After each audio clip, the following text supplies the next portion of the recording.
This is episode 105 on the Live Blissed Out podcast. Did you know that gratitude is a powerful catalyst for happiness? It's the spark that lights a fire of joy in your soul.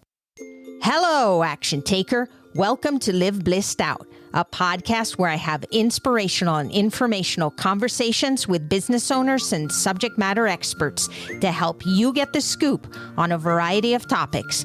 Tired of hesitating or making decisions without having the big picture? Want to be in the know? Then this is the place to go. I'm your host, Marissa Houston, helping you achieve bliss through awareness and action. So let's get to it. In this episode, Collette shows us how practicing gratitude can make a positive impact in our lives. Amy is the best-selling author of The Gratitude Connection, Embrace the Positive Power of Thanks. Her upbeat book features inspirational stories and practical exercises to help you retrain your brain for happiness and success. She became passionate about gratitude after it transformed her from an anxious stress puppy into a cheerleader for positivity, connection, and collaboration. Amy is also a book coach and publisher, helping change makers grow their tribes and increase their impact by becoming authors. Visit unleashyourinnerauthor.com to learn more. The information, opinions, and recommendations presented in this podcast are for general information only, and any reliance on the information provided in this podcast is done at your own risk. This podcast should not be considered professional advice. Amy, welcome to the show. Thank you so much, Marissa. I'm excited to be here with you today and all your listeners. I am excited to have you, and I kid you not, this is a conversation I've been wanting to have for a very long time and just haven't had the opportunity to talk to somebody about it. I would appreciate it if you could share with our listeners what we're going to be talking about and how we plan to help them with this topic. We are going to be talking about my favorite topic, and that is gratitude. The thing that makes gratitude so important for me is it changed my life, and it can bring in a whole different perspective, and that's what I want to talk about and dig into a little bit, because I think of it as a very high vibration emotion, and when you focus on that, it can change things. It changes your energy and gives you a new outlook. So that's what I want to talk about, and how to actually bring that into your life in a very practical, easy way that you can do every day so that it becomes a habit. You know, I'm glad you used that word because it actually came to mind before you even said that. Perspective. I think that it gives you a different way of viewing the world. It allows you to see things more clearly, and the world seems brighter and better when you have gratitude in it. That's exactly it. Gratitude changed my life so much that I wrote a book about it, and it's called The Gratitude Connection, because to me, that perspective plugged me into different things. So it connected me back to myself, it connected me with other people, and it connected me to what I call a foundation of happiness. For me, it was really a catalyst to find joy. You thought it was important enough that you wrote a book about it. How exactly did your life change, and what was missing when you didn't have it in your life? That's a great question, Marissa. When I discovered gratitude, I really, really needed it because I was going through a dark time in my life, and I was living in a state of fight or flight. You know that feeling when you're just completely at the edge of your stress? Your heart's beating out of your chest, and you can't sleep, and I feel like your focus gets very, very narrow. And I couldn't see that at the time because I was in it. So what got me out of that dark time was a very simple practice of gratitude. And I started with that and then saw the difference that it made within like 5 days. It really changed my life around. And I couldn't believe it. I mean, I was skeptical when I started. I thought, oh, this sounds good, but I don't know what it's going to do. Because that's where I was, that's where my mindset was. Very cynical at the time. I feel so bad, I don't know how to feel better.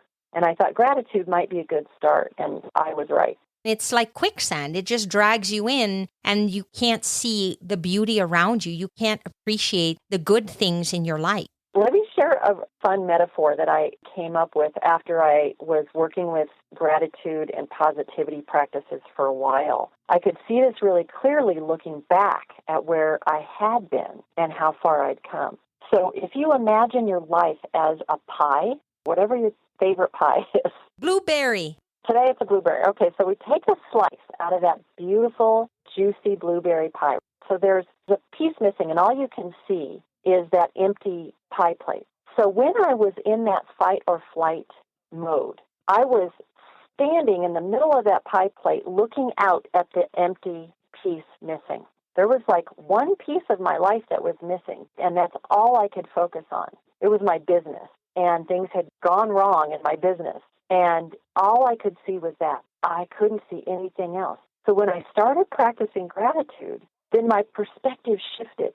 So now you can imagine standing on the edge of the pie plate, up on top, and you're looking at it, and you're saying, oh my goodness, I've got this big juicy pie in front of me. Yes, there's a little bit something going wrong there. There's a little piece missing, but it's this whole 360 beautiful juicy pie, and I'm missing out on it because all I can focus on is that one piece that's gone. Oh, I love that example, Amy, because it makes things very clear in the sense that you are so ultra focused on what's not working and you don't realize that there's so many wonderful things that are.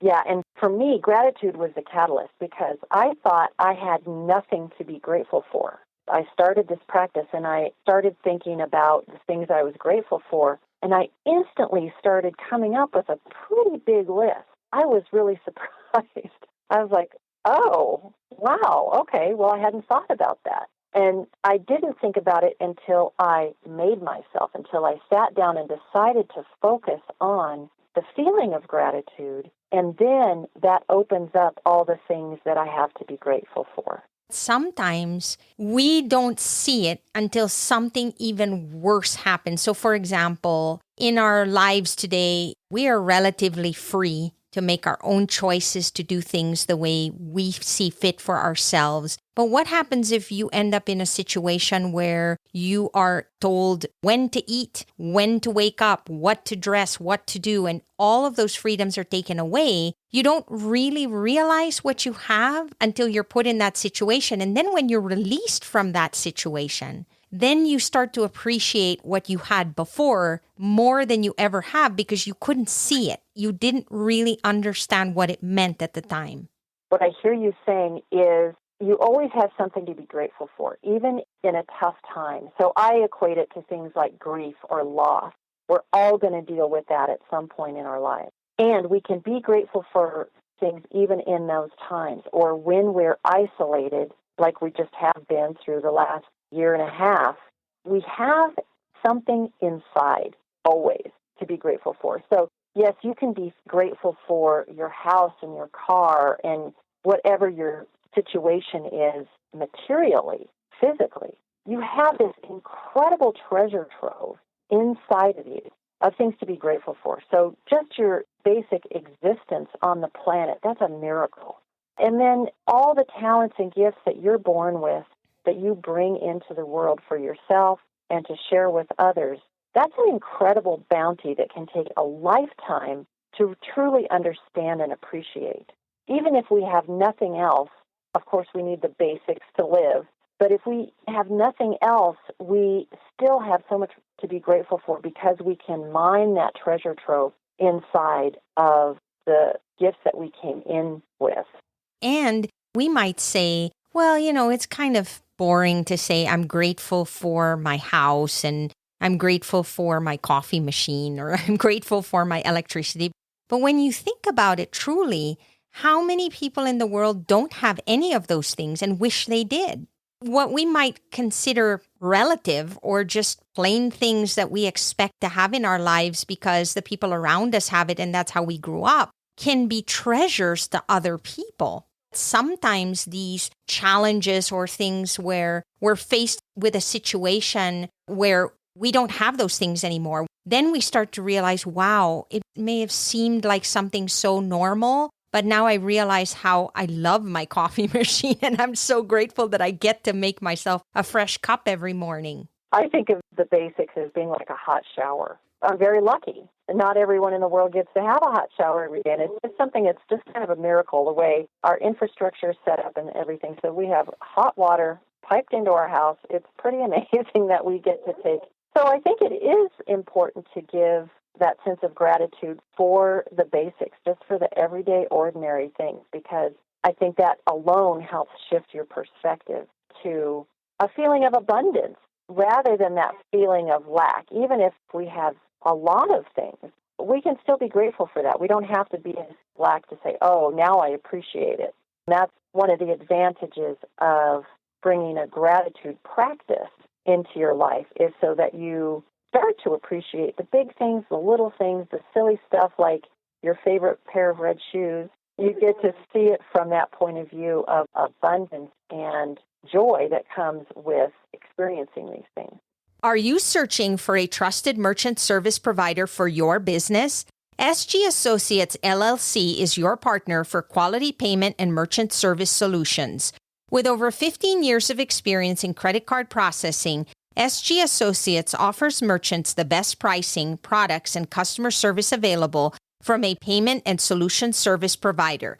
Their number one goal is to save their merchants as much as possible on their credit card processing fees.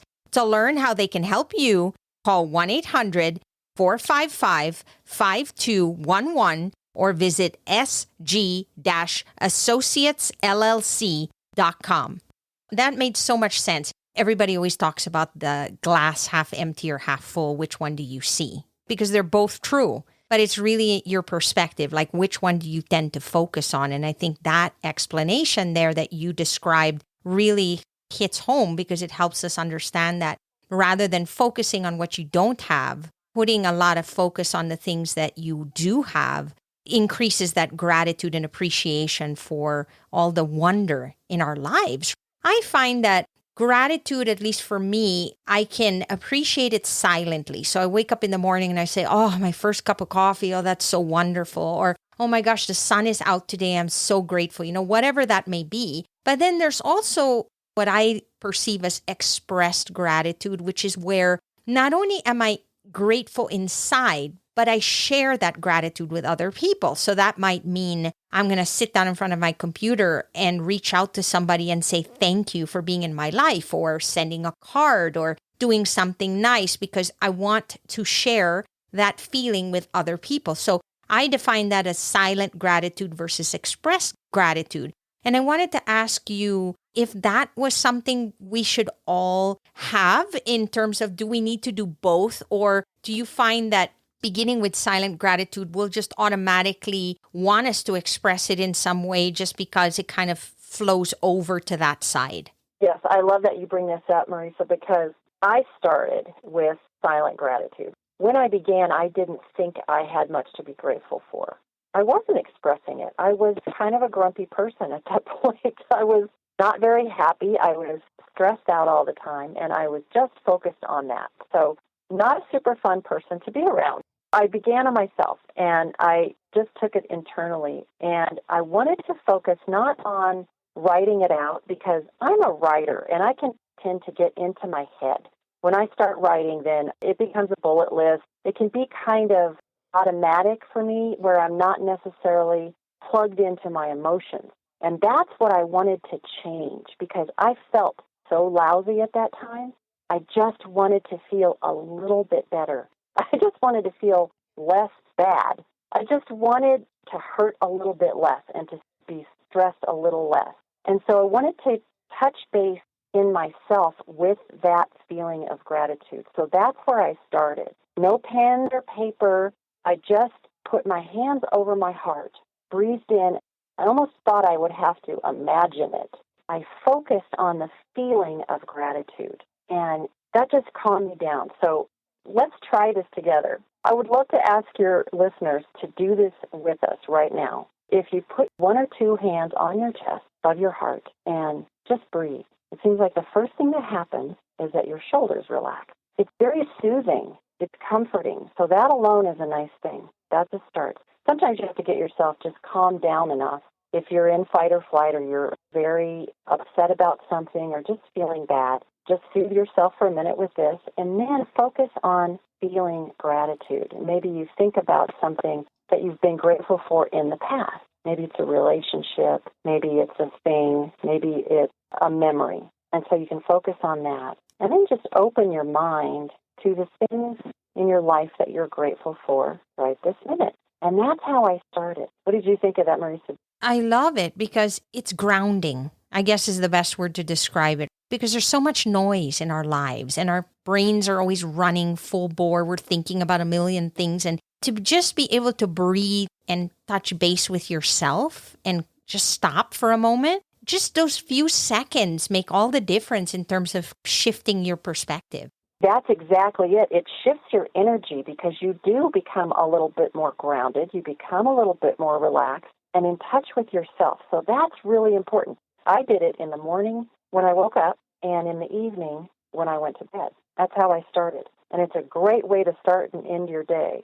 So then what happens is you start to see things that you're grateful for. And then you might start expressing them and taking it outside of yourself, bringing it to the outer world with people that you love, or even just how women do in an elevator can be a little uncomfortable. Everybody's in a closed space, and you say, oh, man, I really love your shoes, or your outfit, or your hair, to start a conversation in that with a compliment, to express something in a email like this morning. I got up and I did my gratitude practice, and it popped into my head that I had a couple of testimonials that I needed to write. And so I started my day that way. And that was really fun because it was a way for me to take my gratitude to someone else and connect to them that way, and also to connect them with other people that might also think that they're awesome or want to work with them. To your point, Amy, I think that it's hard to express gratitude when you don't start with gratitude first within yourself. It's like anything else. How do you give when you don't have anything to give? Having that silent gratitude and shifting your perspective personally creates abundance in your life, which then you want to share with other people. And then the expressed part of it becomes very natural and more frequent because your life is now enriched with gratitude and now you're wanting to give. That's a really great point. Yeah, because gratitude is something that builds. When you start, you might not feel it. You might make yourself do it a few times. And then it becomes more interesting because it feels good. You want to do it more and more. It can become like a habit, and then it becomes part of your personality, where when you become a more positive person, that is very attractive. It's an attractive magnetic energy. And so you attract good things into your life, which is more stuff to be grateful for. Absolutely. And I termed my own word for it, and I call it habitude of gratitude. And it's the cross between a habit and the attitude. It's together because even though you have the attitude of gratitude, if you are not habitually practicing it in your life in some way, then it's there, but it's not really shared. And so the habitude to me is kind of a combination where you say it's something that I apply in my daily life, but it's also part of me, who I am. Right. What is your habitude? How do you bring it into your life every day? For me, it's helping other people. I do the same thing you do. Like I'll think about somebody and I'll reach out to them and say, hey, hope you're having a good day. I was thinking of you, or I saw this thing and I thought you'd enjoy it. Or I'll go online and say thank you to that person for everybody to see. Because I feel like if you're expressing it and other people are seeing it, it might also spark that in them to do for others. And so I find that satisfaction, like you were talking about the elevator scenario, just being kind to people and doing nice things enriches you as much as it does them. And sometimes it's the perfect thing because they're having a bad day and nobody's talked to them, or maybe it started out bad and they were thinking, oh, this is all going to go downhill. And you were that spark. How can you be that positive spark for somebody is the habit that I always have in my head. Like, how can I make somebody smile today? In fact, one of my favorite sayings that I have literally on my computer that I stare at every day is, you're someone's reason to smile. And that matters to me because it's true. If you aren't the person helping somebody else have a better day, there may not be somebody else. And they may need that at that moment in time. And it's just such a wonderful feeling to be able to add positivity in a world that sometimes can be very frustrating. I love to partner gratitude and positivity because I think one leads to the other. And for me, anyway, that was the case. So I found that my gratitude practice really helped me see the world and see myself and my situation in a more positive light, and it helped me see other people that way. I think that also our energy and our attitudes are catching to the people around us. If you've ever lived with or been around a person, maybe a colleague or coworker or family member who was dealing with depression, you know that that's catching. It's hard to maintain your positivity around someone who's really, really negative or in a bad place. Oh, it totally is. When somebody's in a room and they start to laugh all of a sudden and you can't help but laugh too because it's contagious. Yeah, positivity is catching too. And so I think you definitely can spread that in the world. And I always talk about my mission is wanting to raise the positive vibration of the planet. And we do that one person at a time, one smile at a time, one positive moment that we can share with somebody else. That helps ourselves, it helps them, and then maybe they're going to go share it with someone else, and it's exponential. It totally is. It really goes around. And that doesn't mean that we don't have rough days. We're not saying everybody has to be cheery 24/7. But if we can pass more positivity around and be cognizant of it and try to bring more of it into our lives, I think it's going to enrich everyone, which leads me to a question I've been wanting to ask for a really long time and gave a lot of thought to. Why do people have a tendency to look outside for their happiness? They compare themselves to other people and wish they had what they had. But here's the catch. Other people are probably looking at them saying, I wish I had what they had. You're just never satisfied with what you have. You're always thinking, I want what my neighbor has or what my best friend has or whatnot. But then there's somebody there looking at you going, how could you complain? I want your life. And so why are we always thinking that way instead of just being appreciative of what we have? Is that a human trait that we can't get out of? Is that necessarily a bad thing? I don't have the science on this, but my theory is I always think about things like, how did we get here through human evolution and our experience on this planet? I think that negativity was a survival factor. If you walk up to me and I don't know you, I'm going to be checking you out very thoroughly. I'm going to be looking at your hands to see if you have a weapon or a tool in your hand. I'm going to be looking at any information I can get from you about whether I think you're going to be a friend or foe. I think it really is kind of a survival instinct. But now that we're not having to fight for our survival every single day or every single moment with any person that we meet, I think it's still just a leftover in our old parts of our brain, that survival kind of instinct. But we've turned it into now, oh, she's got something better than what I have, or he's got a more glamorous, fantastic life than I have. We get in this comparison paralysis, and it's a terrible cycle. But I think gratitude also helps with that. I mean, it helped me with that because I'm just like every other human. I have that voice in my head going around about comparing myself with everyone else, too. But when you really focus on gratitude and it becomes part of your being, part of the way that you see the world, then when you see somebody else that you perceive as having more or being more or having more success or something, you can be happy for them and grateful that they have their life and still be very content with your own life because it's still that attitude or that perspective of lack.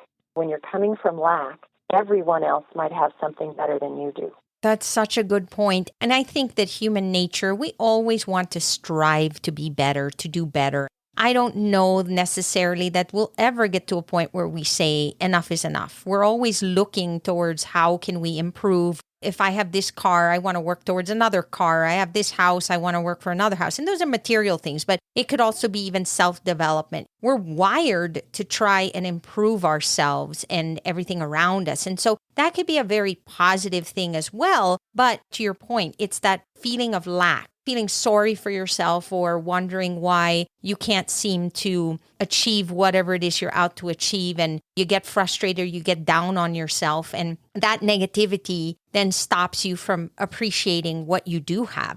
Could you tell our listeners exactly how to reach you and learn more about the services you offer? Yes, I'd be happy to talk to anybody about gratitude. I'm also a book coach. My company is Unleash Your Inner Author, and you can find me at unleashyourinnerauthor.com. And I have a special gift for our listeners today, and that is 30 days of positivity. So it's called a Daily Positivity, and it's 30 days of emails of simple, easy gratitude and positivity tips that you can try every day.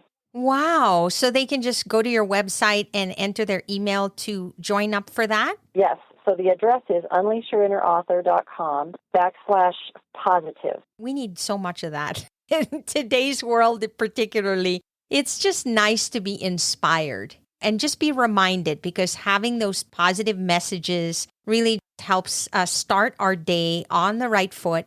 And when that happens in our lives, then we're going to tend to want to share it with others. And that's really how it all goes around. And then we can create a more positive, happy place for all of us. Exactly. Thank you, Amy, for being here. I so appreciate it. Oh, Marisa, it's been terrific fun with you, and I'm so grateful that you are such a fan of gratitude, too. That's a wrap for this episode of Live Blissed Out. Thanks for listening, and thanks to Amy Collette for joining us on the show. If you have a question or comment for a future episode, all you have to do is go to speakpipe.com/LBOVM or click the link in the show notes to leave a brief audio message. If you find value in our show, please visit liveblessedout.com to reach out, subscribe, and share on social media. This show is made possible through listeners like you. Thank you. So long for now, and remember to keep moving forward.